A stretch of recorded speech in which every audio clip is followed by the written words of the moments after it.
Dustin Stout, are you ready to fearlessly question again? Hold on. Yes, I am. Okay, now I'm ready. All right. Dustin, it's actually weird. We've known each other for a little bit now, and we just kind of figured out that we actually grew up like 45 minutes away from each other for like 18 years of our lives. True story.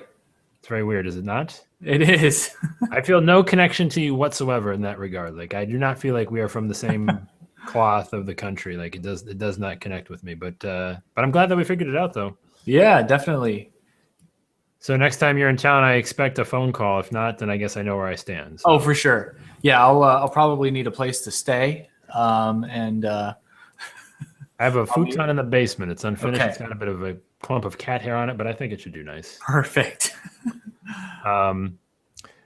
First, not real fearless question to you, sir.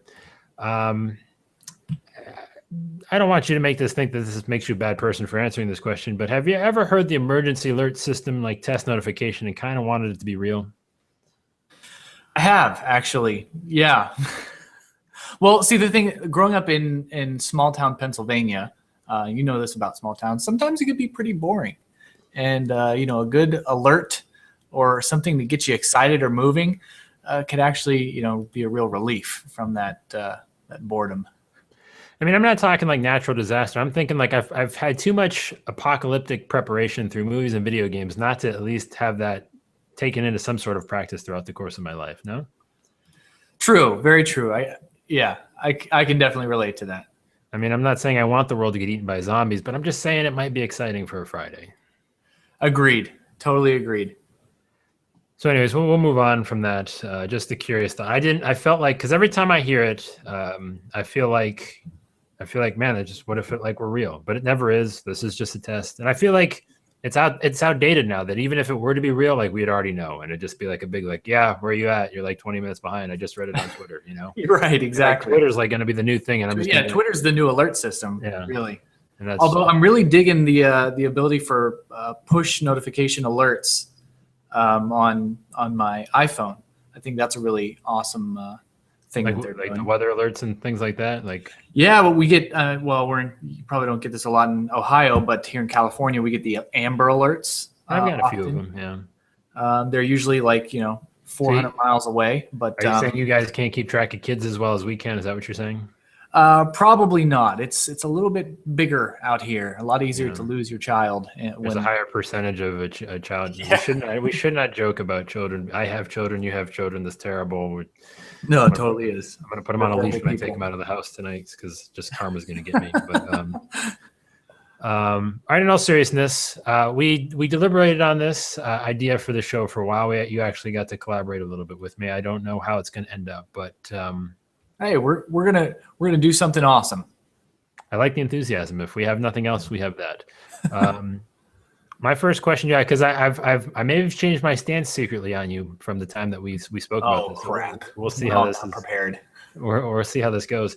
My first real fearless question to you, sir. Well, actually, no. Before we jump into that, let's back up. I'm getting ahead of myself. First time I've ever done this. I'm going to give you a chance to let everybody catch up. Tell your story as it relates to fearlessly questioning, comparing yourself.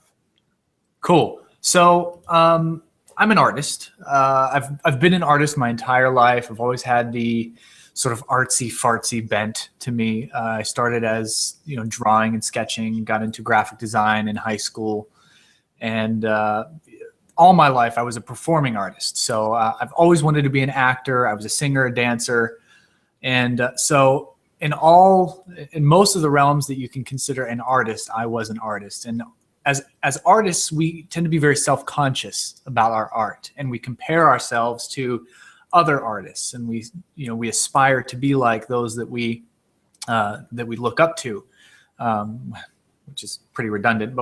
But we look at their art and say, well, mine's not that good, or mine's not as good. And I found in business or in any vocation where passion is involved, we tend to do that as well. If we're building a blog, or we're building a website or a product, we're always looking at people who have built blogs before us or built products before us and going, man, they're at this level. I'm not there. And that tends to be all we can see. And so we constantly have to unintentionally or intentionally play this comparison game. And I myself am the biggest critic because I'm a bit of a perfectionist. And by a bit, I mean a whole lot of a perfectionist. And I struggle with that. And so for me, comparing myself to the perfection of others, or what I perceive to be perfection of others, I tend to come down really hard on myself when I don't feel like I meet the bar that I've set for myself based on somebody else's journey. Would you consider it to be unhealthy? Some might.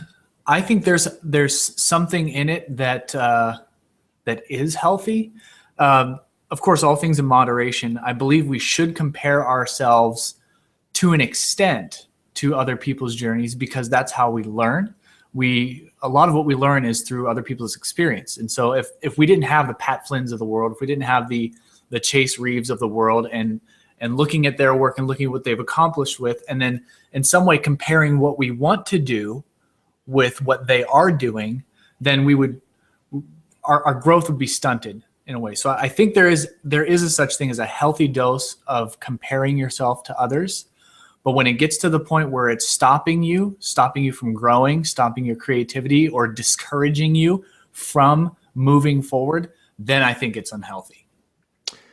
So then how do we know if we are comparing the right things then? Well, that's a good question. Like I said, if it's stopping you in any way from moving forward or from progressing or from growing, then definitely red flag. That is the unhealthy form of comparison. So see, and I think there's this, I guess this idea that we kind of want to, there's a lot of advice that's out there that says don't compare yourself to somebody else because your journey is unique, it's special, your own little snowflake, right? Right. I kind of think it's a lot of crap because it's those people that want to give a medal to everybody, right? And everybody to win, I guess. So it's defining that line, and like you said, like I'm going to push you a little bit further on to where I think we have a hard time understanding what we perceive to be, stopping us. Mm-hmm. Is there anything that you've kind of picked up along the way that you can kind of tell, like when you start to make a specific type of comparison, or when you start to kind of think in that sort of way that like, oh, wait a second, I should probably not do this? I don't know if there's a whole lot of tips. It's really just about self-awareness, I think. For me, like I said, I tend to be really hard on myself, really critical, because I see my flaws. I see the flaws in the work that I do. And it doesn't matter how many people praise me for how amazing my newest blog design is. In my mind, I'm always going, yeah, but it's a pixel off right here. And on mobile, it doesn't scale the way I want it to. So I see all the flaws. But it is about self-awareness and knowing, having that perspective of here's where I am, here's where I was, here's where I want to be. And I know that the people that I'm reaching towards or aspiring to be like, they went through that same journey too. I'll give you a great example, and it's going to be a total name drop, and I don't care. So I was recently at a conference, Social Media Marketing World, and I had the opportunity to be at a dinner.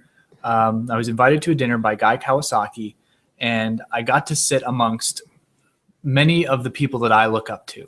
I had Guy Kawasaki to my left. I had Jay Bear to my right, and Hanley sitting across the table from me. And Peg Fitzpatrick was also there. And I'm listening to all these people. I'm taking it in because I'm sitting there thinking, I don't belong at this table. I shouldn't be here. This was a mistake. But I'm not going to argue with it. So I'm just taking it in. I'm listening to them share stories about their kids, right? And I have kids, but they're talking about how their kids are, getting ready to go to college or in college, and talking about the stages of their family's life and their kids' life. And I'm going, oh man, their kids are in college. My kids are still in diapers, and it made me sit there and think and go, I've got some time. Like they've put in some hours that I haven't put in yet. They've put in some years that I haven't put in yet. And I sit there and I compare myself like, oh man, Jay Bear is speaking at all these amazing conferences. I'd love to be speaking at these conferences. He's got 2 books out. Why don't I have a book out yet? But he's got some time ahead of me, right? So it's sitting there and being self-aware that I haven't put in the same amount of years that they have. That's where I'm headed. And it's okay that I'm not there yet, as long as I'm moving forward.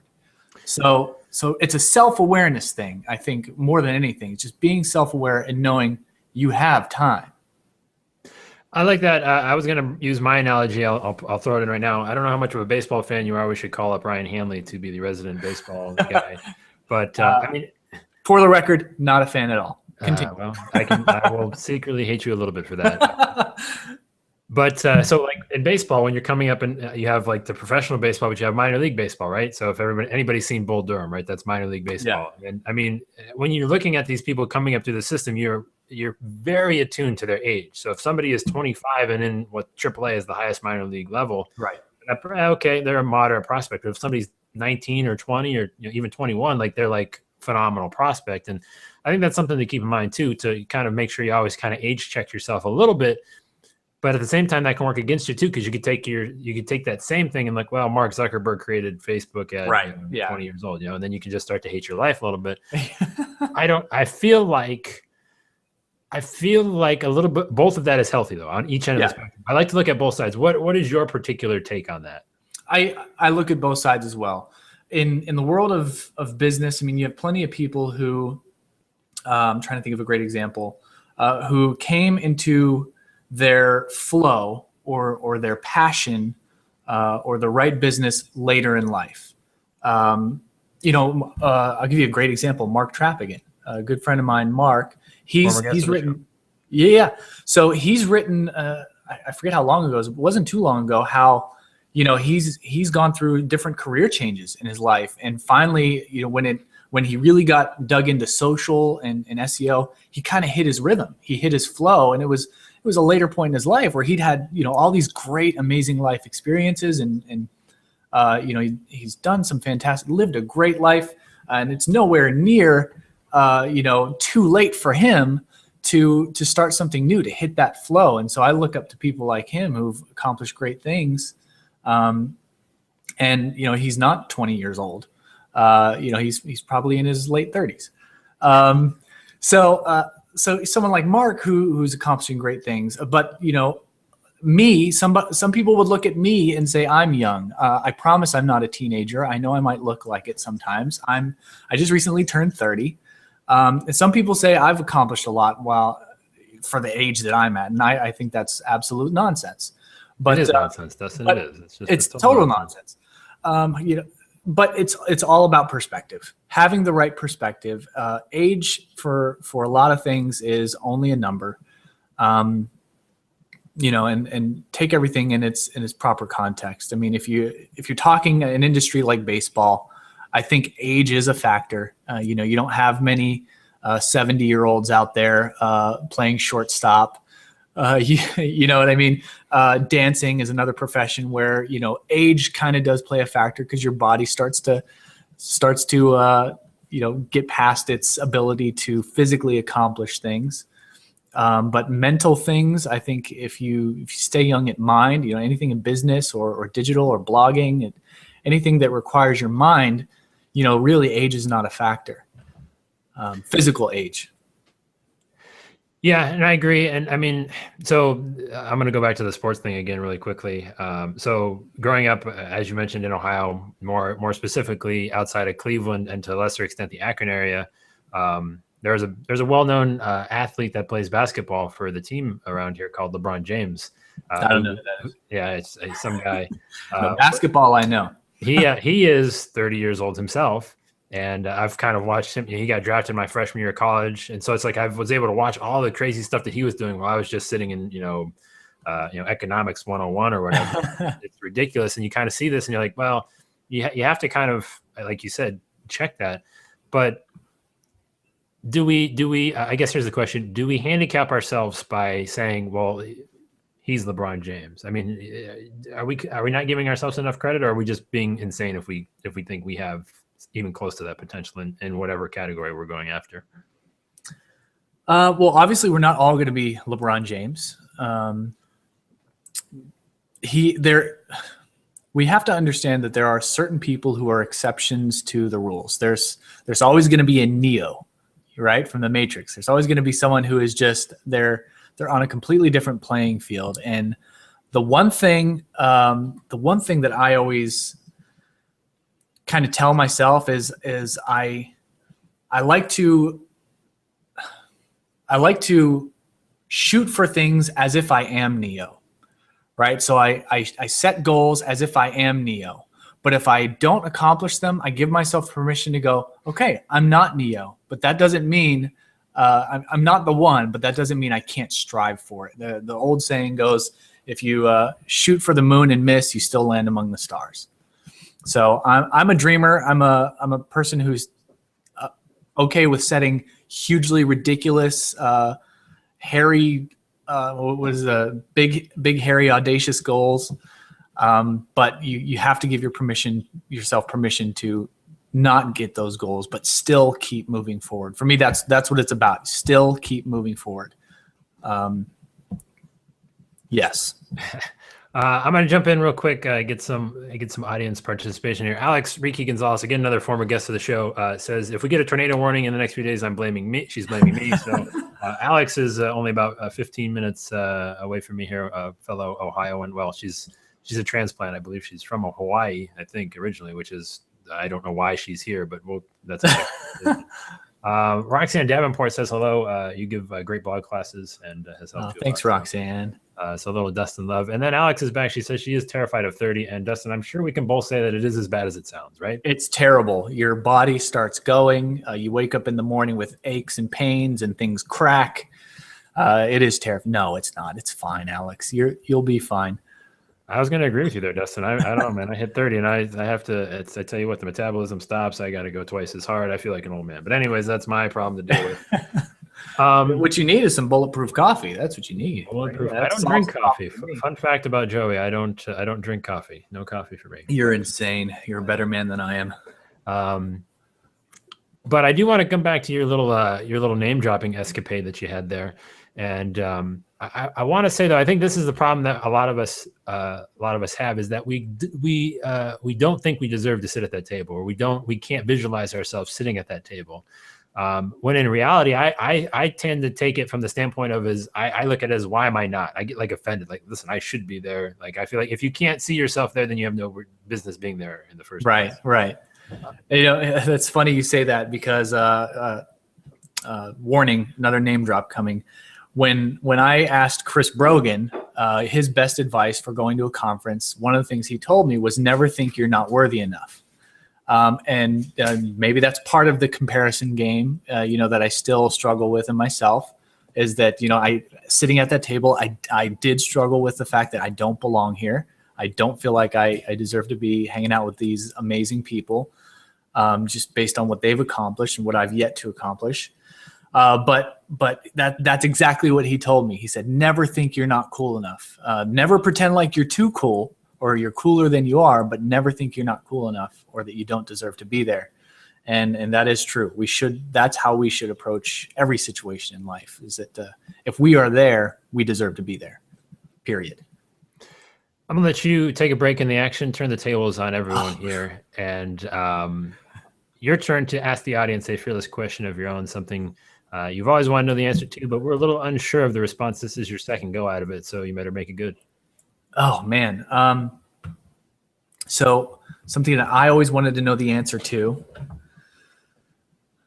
I love how I set the question up as if you couldn't do this any other time of the day, like, period. But yeah. It makes for a more dramatic, setup here. So got a little theatrics. That's putting extra pressure on you, though. One of the things that I've never actually struggled with, that I still find hard to relate to, is public speaking. So a lot of people that's like their number one fear, is public speaking. So my fearless question is, I would love to know, what exactly are people afraid of when it comes to speaking in public? What is that fear related to? Is it related to, failure, being afraid to look stupid? What is that fear actually rooted in? What emotion or what life experience has caused that? That's my fearless question. I like that question, and feel free to everyone to sprinkle your answers in. We'll get to them here. I'm gonna jump in real quick, because I used to be one of those people. I probably still am. I don't like talking in front of people. I have to work myself up to it. But like high school, college, I avoided speech class in college until like the last absolute semester I possibly could. No, man, I was trying to sign up for multiple speech classes. and I think this is part of the small town thing coming out in me. And maybe I think with a lot of people too is we always think people are different or better. Again, they're better than us, or there's something about them that's different than us that they're not going to understand. And once you realize that, well, that person is just kind of like me, and then that applies to everybody, then you kind of are able to maybe calm down. You're a little wired a little bit differently, so I don't think it's really fair to ask you this question. Yeah. I've always been a weirdo. The more people you put me in front of, the better I get. I perform better in front of 6,000 people than I do in front of 6 people. It's just the way I'm built. You put me in a room with 2 people who are critiquing me. That was the weirdest thing. When I had to audition for musical solos or singing solos in high school, and I had to audition in front of the teacher and the assistant teacher or whatever, I got nervous. You put me on stage in front of 3,000 people, I'm not nervous, excited, can't wait to do it. It's the weirdest thing in the world. I know I'm a weirdo, but so what you're saying then we've got about like towards the bottom half of Dustin today then, because we don't have 6,000 people watching today. So we've got the bottom. Well, I'm aware of the potential of people who could be watching. Once you publish this, there'll probably be about 1.5 million people watching it. So that's kind of where it's about the drive comes. 1.75. You get about that many impressions on YouTube, right? 1.75 is usually what we average. That's decent. Yeah, it does all right. But in all seriousness, I want to bring Alex is asking some good questions, so I want to bring this back and get your take on it. I think this comes back to where I asked the question about LeBron and handicapping ourselves by saying that we're not going to be that. But she wants to know basically. She's saying that we're making more accurate and obtainable comparisons. She's saying it's not my thoughts, it's social comparison theory. That's the one thing I don't like about Alex. She always has something official and fancy to back it up with. So yeah, right. Hard to argue. Smart pants. I'm going to do my best. She says it's imposter syndrome, she thinks, in another comment. But so what I'm going to say to that, though, and this is a big part of the overarching theme of the show is do we need to be accurate? Will we ever get to that next thing? Like, will we ever really, truly allow ourselves to do something that we weren't sure that we could do if we constantly box ourselves in? I don't think we will. I don't think greatness happens on accident, or I don't think greatness happens despite your effort. If you're not shooting for being LeBron James or being the one, if you're not shooting for it, you're not accidentally going to end up there. Despite what the story of the Matrix tells us, that people kind of pushed him into it. If you have greatness, it's inside of you. It needs to be cultivated. It's not just going to jump out on its own. So if we're not making those big, hairy, audacious goals, then how are we ever going to accomplish them? It's not a chance. For me, success has always been through discipline and through intentionality and through the gutso to make it happen. So if we're not shooting for it, then how will we ever reach it? Another great person said, you will miss 100% of the targets that you don't aim at. Yeah, that's relatively deep. I like that. It's pretty shallow. Where do you draw your? So I think a lot of this comes into. Tell me your take on this. How much of comparison is being competitive for you? Is there any of that? A lot. I'm an extremely competitive person, and don't test me on that because I will beat you. No, a lot of it is my competitive nature. So I see someone who's attaining something, I'm like, why am I not doing that? Why are they beating me, so to speak? So there's probably a good, I would say 25% of that comparison game that is the competitive side of me, that's always reaching for more, always wanted to compete. But the primary person I'm always competing with is myself. I try to always bring it back to an internal competition of whether or not I am bettering myself every day. Am I better today than I was yesterday? Am I doing more today than I was a week ago? And at the end of the day, I think that's the best comparison to make. Are you today a better version of yourself yesterday? And competitiveness doesn't necessarily have to take on like a mean or like aggressive. It could be a friendly, comparison. Like, hey, we're really good friends, but I mean, we're just kind of keeping score with each other, right? Right. Yeah. Totally. Yeah. I have I have several. Been a part of several mastermind groups throughout the years, and some of us bloggers, like I mentioned Mike Alton a lot, and my buddy Wade Harmon. In our first video that we recorded for this, I mentioned how Wade Harmon and I both released blog posts about collections on the same day. So there was sort of that friendly competition there. We both work for Wheel Media, our marketing company. And so there is that friendly competition there. We kind of push each other a little bit further. It's the theory of iron sharpens iron. So if you're rubbing against one another, you're only going to push each other to move faster. So it's not like I want to crush Wade. It's I want to push him harder so that he pushes me harder.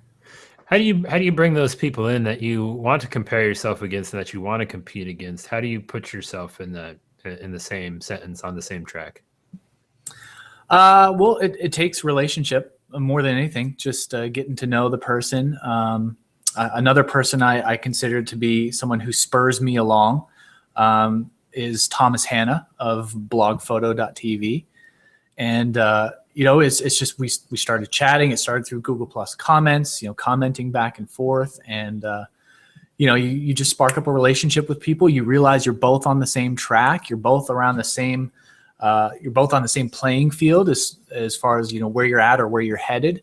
And, it just kind of organically happens from there. And I mean, you have to be intentional about saying, hey, well, let's, we've got the same goals. Let's talk about those goals and let's push each other a little bit further. You'll be my accountability partner. I'll be yours. And we'll stay in tune with where each other's going. And if either one of us, starts to fall behind, the other one will be there to say, hey, pick it up. Let's go. Yeah, and I think that's something that a big kick that I've been on lately is trying to surround yourself with more of those people. And we often, again, like the public speaking thing, we tend to find ourselves being afraid to reach out and make those connections as if we're not worthy of that relationship. I mean, it is tricky to kind of, it's like, hey, Dustin, I want to be real friends with you. Can we be real friends, please? It's kind of weird, right? It is a little weird. But I mean, you don't want to come on too strong. Right. But I think there's a lot to that. And if you, there's you're the average of like the 5 people you hang around with the most. That's one of my favorite sayings. So I guess if somebody's saying, well, geez, I'm sitting here listening or watching to this and I hate everybody in my life. I mean, what's like step one that they should do to find that maybe a better group? Now, I guess let me preface, should they be looking to change the people around them or change like actually physically, like change the friends that they currently have, make them better people, or just like find new people? Well, I would say first take an inventory. I mean, really look at who are you spending the most time with. I think it was Zig Ziglar who said that you are the average of the 5 people that you spend the most time with. Your income is the average of the 5 people you spend the most time with. Your spirituality is the average of the 5 people you spend the most time with. So take inventory of who you're spending the most time with. If you do work like I do, you're on the internet all day long. It's probably the internet friends that you're spending the most time with, and not necessarily your physical friends, which is just the nature. You're spending 8 hours a day online. Take a look at who those people are you're interacting with on a daily basis, and are they moving you forward? Are they challenging you to be better? Or are they pulling you down? Are they taking you in a direction that is not where you want to go? You have to take inventory, and based on that inventory, just kind of see which relationships are the ones that you should spend a little more time investing in, and just grow it from there. And I'm a constant reader. I'm a constant learner of things. I spend a lot of my time reading, and mostly blogs and online articles. I can't get into physical books anymore. It's the weirdest thing. Like, I really want to. I feel like I'm a better person if I read physical books, but I can't. I can't bring myself to do it. So, I'm aware of what blogs I'm reading the most. And, you just kind of naturally find those connections of people who are on the same track with you, and you just invest time. Open up a Google Hangout, start chatting with them. Say, you have an idea for a blog post. So this is something I love to do. Is I'll have an idea for a blog post and say, hey, I'm working on this blog post. What do you think of this? Or you mind proofreading this for me to make sure that I'm not sounding like an idiot. I do that all the time. I wonder if Mark Trappigan ever gets annoyed at me doing that. But yeah, I mean, little ways, just saying, hey, what are you up to? Well, what's going on? Just be natural, be a normal human being, and care about people enough to talk to them. It sounds really simple, but it's the simple things that we just choose not to do. And that's the hardest thing too, because it is all very true, right? And it's just like actually trying it is the hardest thing, right? Just do it. Gosh, Nike needs to pay me every time I say that. I swear. This will be your last fearless question, your final fearless question, if you will, Mr. Stout. What comparison are you afraid to make? Ooh, what comparison am I afraid to make? For myself? Interpret that however you like. Oh gosh. Man, I could take this really deep. There are no rules here when we fearlessly question, sir. It's funny. I think as a man, as a human man, it's a good start. The comparison I think we're all very much afraid to make is comparing ourselves to our fathers. Because ultimately the father figures in our lives are the ones who are telling us, teaching us who we should be or who we shouldn't be. And I think the hardest comparison for me is to always think of, am I ending up like my father, and is that a good thing or a bad thing? A lot of people don't know my relationship with my father has never been, entirely negative, but he really wasn't. He lived in California most of my life, and so I didn't have that physical relationship with him. Told you I'd take this deep, but there's this idea that we are intrinsically always wanting to win the approval of our fathers as men. And so I think that's, if I'm honest, the scariest comparison for me or for most men is, are we living up to our father's expectations, or are we the man that our father has showed us? And for some people that might be a good thing. For some people that might be a bad thing. So. And you found your way out to California too. I don't know if there's any sort of subconscious happening there. I did. Yeah. And, ever since then, my father and I, we've had a great relationship. There's an ABC Family happy ending there for everybody at home, so we can dry our eyes. Absolutely. Yeah, totally. And he lives 20 minutes away now. And we have an awesome relationship. So, but that it's still a scary question. Am I living up to my father? Indeed, sir. You did take it deep. I actually work for my dad, so I have a lot of experience in that department. So, it's definitely a tricky one. I don't know that we can do any better than that, sir. That's our best. That's our best. Drop the mic.